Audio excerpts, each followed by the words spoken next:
Hello everyone, welcome to these third talks of our virtual talks that the Happetite team organized with the support of our ambassador. I'm Maria Paola Visconti, Business Development Manager of the Happetite, the event dedicated to restaurant chains. Today I have the great pleasure to have with us for this talk our friend and partner Jonathan Doughty, Global Head of Foodservice, Leisure and Placemaking at EEC. He will interview Mr. Andrea RASCA, founder of MERCATO METROPOLITANO MOVEMENT. During this period of lockdown, we felt the need to keep in touch with our community, with the whole industry. And that's why we decided to organize this kind of talks. We felt the need to discuss about this crazy crisis, of course, but also we felt the need to talk about the future, to try to outline with the help of our ambassador and expert the future of the restaurant industry.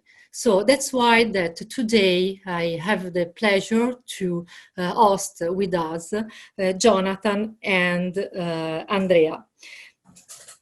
So I pass the microphone to Jonathan Doughty. Please. Good afternoon, Maria. Hello. Welcome. Hi. So, good afternoon, ladies and gentlemen. Thank you very much for joining. It's still a very uncertain world that we are living in. 250,000 people have sadly passed as a result of what's been going on with the COVID-19. And despite the fact that numbers are decreasing, we still have lockdowns in many countries and a reduction in the normal way of life. Touch hunger is an expression which is coming forward now, where people are craving the need to be with other people and to spend time with other people. And it's going to be one of our biggest challenges ever as owners and managers of property and of restaurants and food service, to give people the sort of experiences that they are really going to be looking for when they come out of this experience. One of those people that's going to deliver an outstanding experience for people is going to be with us today on this conversation. Andrea RASCA. There's very little that I can say about Andrea that it will do justice to this gentleman. He's the founder and chief executive dreamer of MERCATO METROPOLITANO Movement. And it gives me huge pleasure to say good afternoon, Andrea. And if you'd like to turn your microphone and video on, let's get a full view of you. Good afternoon, sir. Good afternoon to everyone. Thank you, Jonathan, for this. It's always a pleasure to talk to you. So for those small number of people, Andrea, who don't know who you are, could you give us a little bit of a background about you, the Andrea RASCA, and the business that is now the movement, the Metropolitano movement, please? Yes. Well, I'm not so young, so the story is a little bit long. I try to cut it. The basic thing is that I've been in love with food all my life. This has been the main interest in my life, food, but it's not always been my business. And I started the food business in '95 when I was in Japan.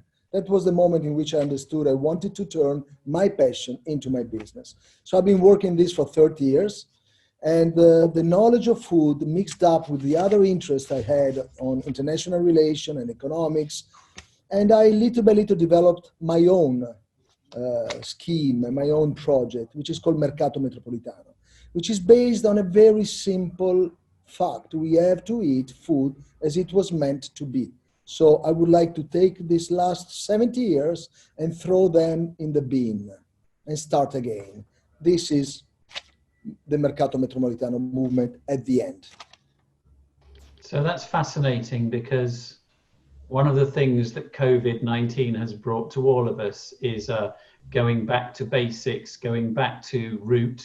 I've never seen so many bakeries appearing in people's homes, people rediscovering how to make bread themselves, rediscovering the home skills. Going back to the base of real food delivered in a real way.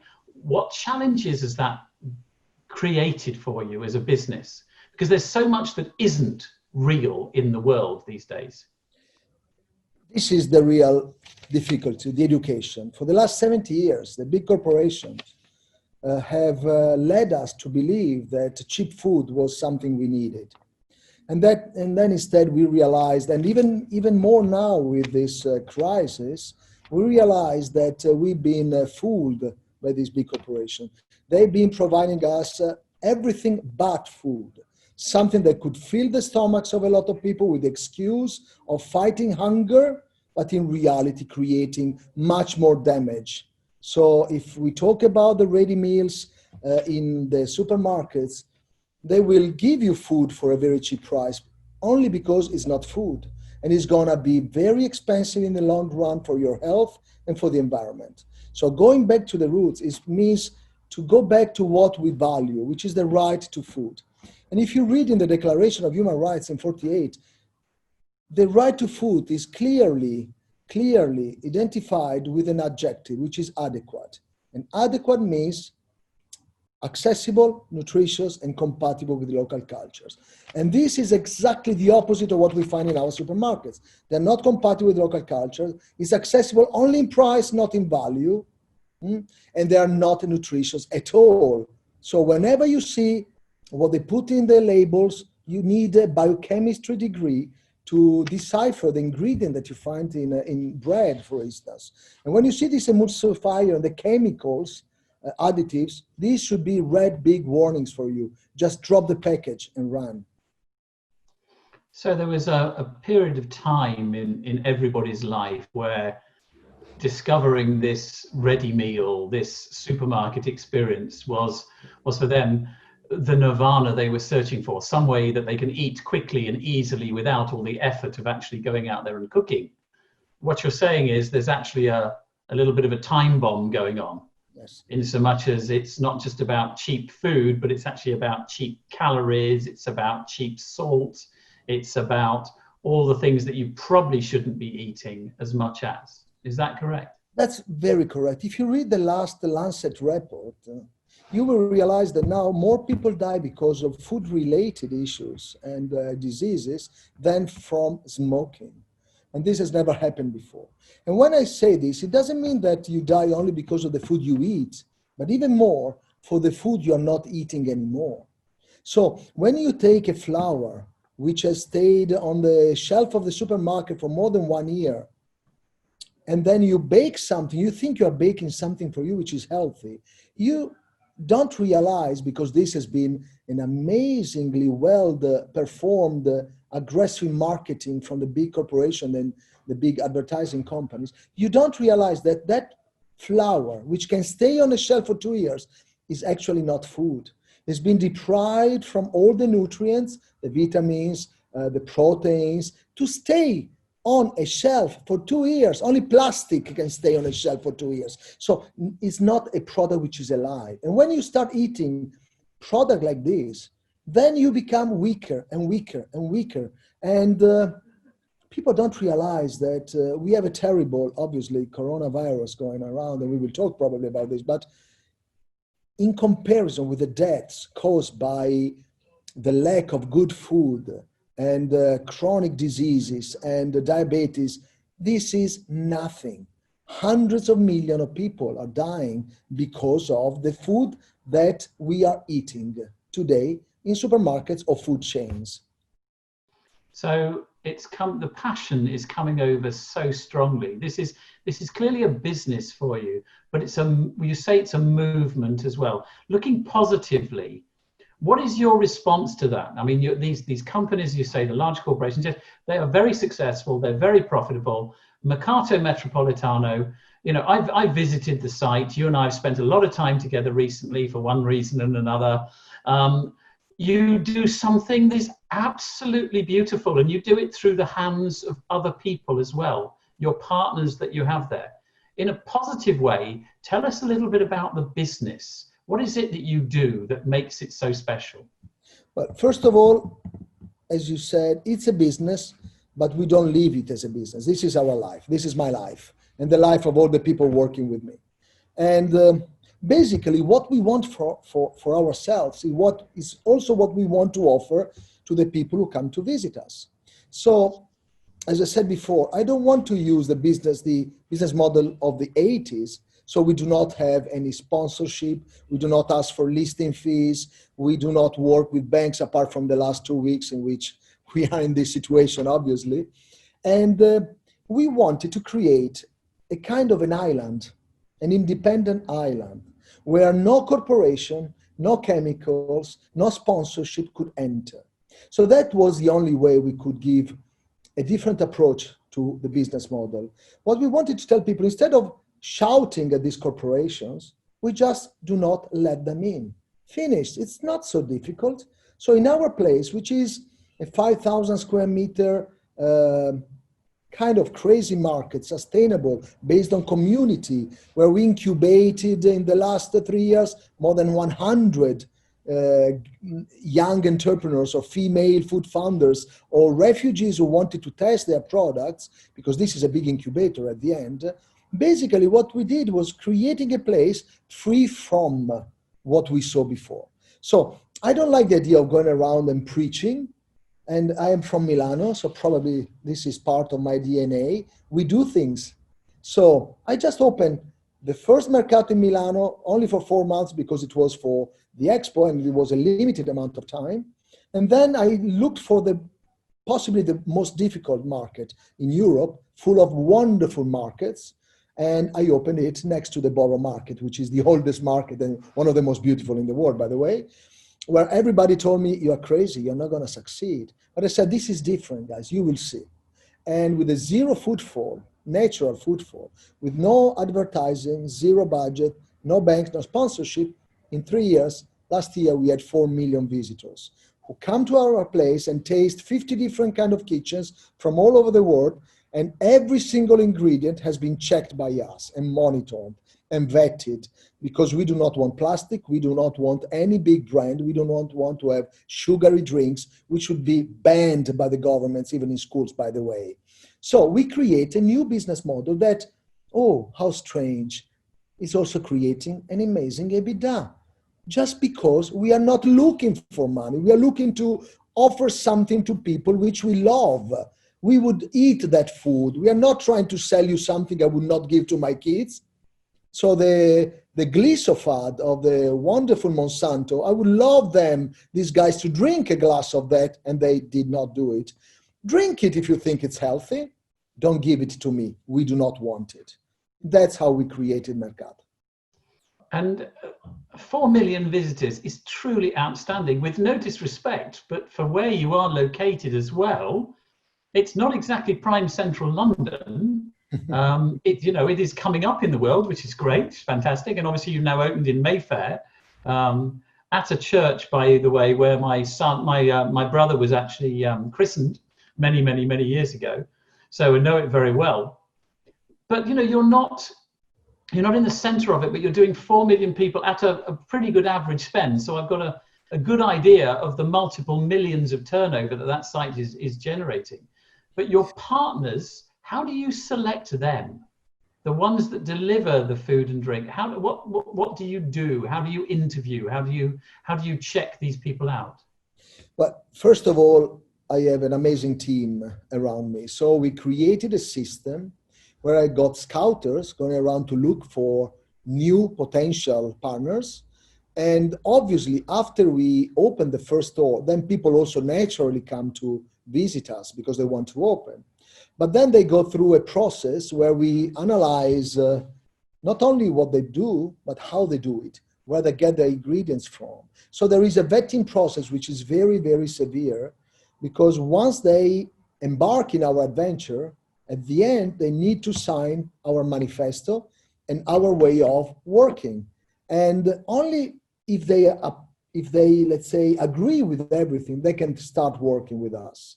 But even then, you know how this world works. And the guy comes and they start their own business. Some of them make a little bit of money, and then they put the cousin, they put the son, they put a friend to work. And then they think it's done. And they don't know that we are there and we check every single day, because if they don't comply, if they don't smile, if they don't use our same rules, they are out in 30 seconds. If they instead do not perform as well as we thought, but just because we have to adapt and we have to help them develop a new product, for instance, then he's not out. If he's not performing well enough because he's a partner and we grow together. But if we see the effort, then we grow together. If I don't see the effort and they behave like any other big chain of supermarkets, then, or food, so-called food, because it's also a blasphemy to call the chain of foods places like the McDonald's, etc. It's not food. Let's speak frankly. So guys, anyway, they are out and again in 30 seconds. Obviously, I'm not allowed to comment on that last comment, but I think the issue is really, as landlords, ECE, for instance, we have a much closer relationship now with our partners than we used to, and we ask them to do things in a way much tighter than we used to. You're almost taking a landlord role in that respect. You are taking responsibility for that space, and you are technically subletting it, and then asking them to sign up to your way of doing things. How many people at the moment want to join your movement? It's fun. It's fun in this question because we have a long queue. Obviously, we have only 45 shacks in Elephant and Castle and only 22 in Mayfair. So we have a limited amount of places, but we got more than 100 waiting to enter. And we are opening other 2 stores, as you know, in London, by the way. So we are going to position them somehow, somewhere. But we handle them just in a very natural way. Basically, we talk to them. And honestly, probably 30 or 40 years of experience in this world makes me smell them from day one. You cannot play in that sense with us. I can understand if you are doing it just to please me, or if you are doing it because you believe in what you are doing. So this is the main important point. With the landlord, that's an interesting question. I remember when I started in London, everybody told me, oh no, if you don't pay the rent, the yards, they will never allow you to rent a space. And I said, I can't believe it. I don't think all landlords are the same. There are locations which are in terrible conditions, for this and the one where I'm in this moment in Elephant and Castle. And they talked to Peabody, and Peabody said, you have a wonderful idea, let's do it together. And then Grosvenor came and asked us, can we have the same concept in Mayfair? And I said, yes, but again, based on revenue share, I want to take risk, and I apply the same revenue share to my partners so that we all work for the aim of doing better for the lender, for us, and for the vendors. If only one of the 3 parts of this agreement, of this negotiation win, it's wrong. It's a triple win. So I think the story and the era of the landlord applying the same rent to anybody is over. It's finished. So we need to work together with the landlords. It's a very interesting point. I think the question of how the relationship between landlord and tenant goes forward after COVID-19 is probably the one that's on everybody's lips at the moment. The relationship is going to have to be redrawn because you are the ones that bring the people. You are the ones that provide the turnover. And if my mathematics are right, you also provide a pretty good rent level if everything else goes together. So when are you, I have a little bit of inside knowledge on this. When are you going into Europe then, my friend? I mean, you're going to make it back to Milan one day, I'm sure. But what about the rest of Europe? At the moment, you're UK only. I need to go to Europe, first of all, because very soon UK will not be part of Europe anymore. So I need to step in Europe again. And this is my obviously thought. I just hope that this real crisis made people think that Brexit was a stupidity per se. It was badly advertised to people, and people did not really understand what it meant. And we need to be together, not to be separated. But anyway, I love British people. I live so well here. And I think that without us, even the British people will be left poorer. Like us, it's the same thing. We need to be all together. But anyway, in Europe, we've been receiving requests to open. We do not, as you know, we do not actively look for locations. It's already enough to try to engage with all the requests we are receiving now every day. Only this morning I received other 3 from USA, for instance. In Europe, we are in talks with very important companies, which I cannot mention today, but in Berlin, in Portugal, in Milan, in Brussels, and in France and Paris. So this is a part of Europe. We want to open one origin, which is the big one, the 5,000, 10,000 square meter, possibly in as many capitals as we can. And then we will open the second level of which is the factory, which is a similar concept, but we also use it to actually make everything we sell, almost everything. So we start from the mill, and we mill our own flour, and then we bake it in front of people. I want people to understand that food is a serious nexus which connects all issues of our social and economic life. It's not just eating. It's much more than that. If we eat good food, it means that we grow good food. It means that we pay the people who work in the farms the right amount of money. It creates a positive wave for the rest of the world, which goes into climate change too. So it's quite a complex, obviously. Yeah, absolutely. Topic. So I'm going to divert slightly and ask you a very personal question. If you were going to cook me dinner tonight, what would you cook me and why? Okay, first of all, I've been asked this question in different ways many times. And they ask me, what is the recipe? What is the secret of a very healthy, good diet? And I could talk for hours because in every country I found amazing meals. I'm Italian, obviously. And the biodiversity we have in Italy is possibly the #1 in the world. So I'm not saying that the Italian food is the best. I'm saying that the biodiversity of food is amazing. But in each country you find wonderful food. It's just where you get it, how you grow it, and how you kill the animal. So you're not only what you eat, you're also what you eat eats. This is very important. So if I had to serve you, well, I know you a little bit, so I would prepare something incredibly tasty, obviously, because I know your tastes. But if we had just to concentrate on something which is delicious, I would just start with a good selection of tomatoes, possibly from Pachino in Sicily, and use extra virgin monocultivar olive oil, which comes from any region. It can come from Provence or from Sicily or from Tuscany.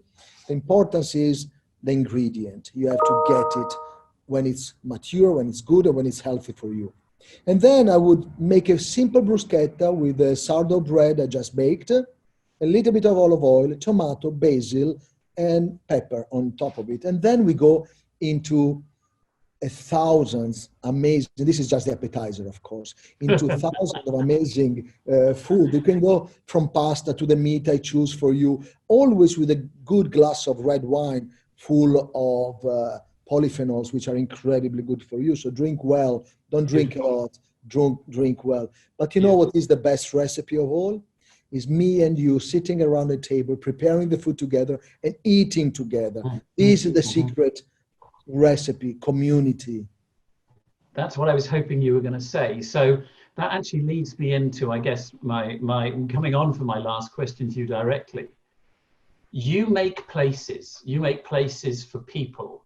How do you do that with a derelict yard where most of it looks like it's falling down, and yet you then pick it up and you move another one into a church, which is exquisite? How do you do that? How do you make places for people that work so well? That's another, I've never been able to analyze this. I tell you frankly, Jonathan. I just tell you that I create places where I'd love to host my friends. So I do it at the end for me and my friends. And if you do it because you believe in it, people will immediately perceive the atmosphere, which is real, authentic. That's why we don't write a lot of words. You've seen it in our spaces. We don't write, we are organic, we are this, we are that. No, we don't write it. Just come and enjoy with us. And I think that is this authenticity which makes all the difference in the world.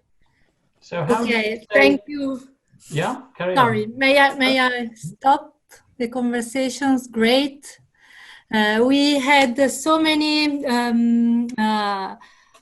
participants coming from all over the world, from California, India, Spain. Somebody asking Andrea for president of the world. Okay, great. And so many questions. So I would share the first question to Andrea. Food markets like Mercato Metropolitano are all about social interaction. With the current and the future restriction on social distancing, at what percentage of normal sale would you even consider reopen the doors again? Will we ever return to the market vibe again? Okay, no one, you know, the future is what you make of it. You cannot forecast the future. It doesn't exist. So it's what you make out of it. And with the restriction we have to adapt to them. So I just give you my example, what we did. We transformed our business the last month and a half, and we started putting much more energy into our grocery stores. So we sell products to the community. They can come and buy food here, first of all. We open in 3 weeks an online new shop, basically. And from totally zero, we went immediately to more than 150,000 pounds of sales per month. The first month, in 3 weeks, because people know Mercato, people want food. So the first lesson I learned, which is also obvious, is that in moments like this, we are a post-Lehman company, don't forget it. And which means we do business in a totally different way. We are now during COVID business. You have to adapt and mitigate. But we learned it even before this crisis, because of the climate change, because of the distress in the world. You have to be super flexible and super adaptable and find always way to reach your visitors. So should we open? Fantastic. But if we do not fully open, that's what I think is going to happen. We're not going to fully open immediately. I think that if we have markets of 5,000 square meter, I would normally have 2,500 people per each single hour in our place. We cannot have them, but you know what? I will have 1,000 people, which is enough for us, because we are not here to become rich, but we are here to keep on giving a service to the community. And if my trading partners can survive at the moment, they will be happy. And they're all here with me, waiting for me just to say, guys, let's start again. And we probably will start the 1st of June to open without sitting area, but we're going to open anyway to let people in and start taking food home again. So don't stop. Don't ever stop. Good. Start again. So I have another question. This is for you, Jonathan. I would like to ask you, what changes, in your opinion, will remain in the industry after COVID, and especially in food destination? It's a great question. I spend a huge amount of my time at the moment thinking about what's going to happen with the food industry and restaurant industry specifically. One of the things I think we must recognize is that with a number of companies that have gone bust, a number of people that have been made redundant, laid off, the number of restaurants that are now vacant, there is going to be a period of time when you will be able to acquire great people, great premises, and to expand if you want to open if you want to. So we're going to see a renaissance again, I believe, of new ideas coming forward, which is going to challenge the traditionals, those that are doing things as they've always done it. And I'm actually quite positive about the future, because I think that we needed change. Very sadly, so many people have died through this virus, and so many businesses have died through this virus, but many of those businesses were sick already. They unfortunately have just been finished off by the virus. And I can see many green shoots. I look out of my garden. I'm living in the New Forest at the moment with my family. I look out of my garden and I see bluebells everywhere. The garden is beautiful. We have a little wood and there are little bluebells coming up everywhere. That's what I'm beginning to see coming through in the restaurant business.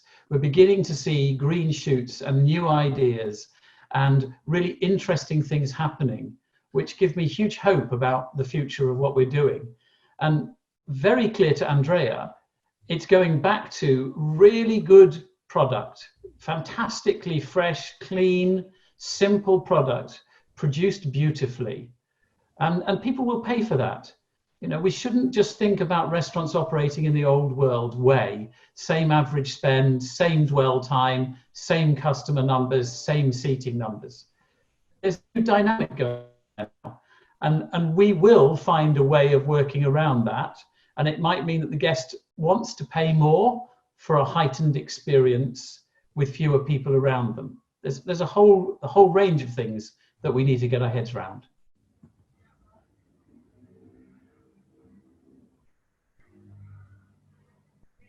We have the time for the last question. We received so many questions, so one can be this one. More or less, food consumption has been heavily hit throughout our markets. Sitting and eating together, one close to the other, looks a bit scary today. How, when do you see consumer confidence coming back to eat and spend away from home? And what measure are you putting in place to make them all feel safer? So this is for you both. Okay, so first of all, I'm going to answer in a general way. Yeah. The day that the vaccine comes out is the day that people go back to normal. And I think, you know, apart from overcoming some of the emotional issues, and we all have them, about spending so much time away from other people, when that vaccine happens, and it will, then people will feel comfortable being outside. Until then, I'll hand over to Andrea with the harder part of the question to answer, which is, what are you doing and putting in place to make them feel safer? Okay, first of all, I agree with the vaccine, obviously, but I'm afraid it's going to take a long time to experiment it. So there are other things that the government should do, is to test people to see if they are either immune or they already had it, probably. And this part of the population could start living again, and that would put the engine in motion again. What we are doing is basically keeping our shops open, keeping all our employees in a healthy and safe condition. We never use so much disinfectant in our lives. It's everywhere. But you have to keep it like this to make our people safe. This is very important. But don't forget that we are safe, yes, but we are here to deliver food to families who do not have food. Because I love the people who say, stay home, don't leave. Or when they watch a video that we are shooting, oh, you do not have the mask on your mouth. I said, what are you doing from home? We've delivered only in the last week 500 meals for free to the families around here in Southern because they need food. Imagine someone living in a house of 20 meters with 3 kids without the possibility to go out and without the money to pay for 3 meals per day. So it's beautiful, but you have to go out and reach for these people. That's what we are doing. Are we making money now? Absolutely not. But we are keeping the community with us. And when we open again, people will remember this and we know that we are a hub for them. So there are moments in which you have to reach out for the community and give a service. It's not always about making money. If it's only about making money, it's the old business. This is not the case anymore. Don't forget, I keep on saying this, company, the term company comes from the Latin and means companion, the person with whom you shared your bread. This is the role of the company in the society. Cannot be about only making money. Survive, yes. We are lucky. We are big in terms of space. we can handle it for the next 3 months. I imagine a poor restaurant, a wonderful restaurant with only 20 seats, they're going to suffer. But deliver food at home, do something, make yourself useful for the community. Don't stay just home to moan, because everybody's in this condition. So it's not our fault, it's not the government's fault, it's all around the world. So, as we say in Italy, do something. Great. So time is now over. I want to thank you all of you both. Thank you, Jonathan, for being here today. Thank you, Andrea, for coming. Bye. Thank you. Thank you again. Bye-bye. Bye-bye. Bye-bye. Thank you. Thank you. Ciao.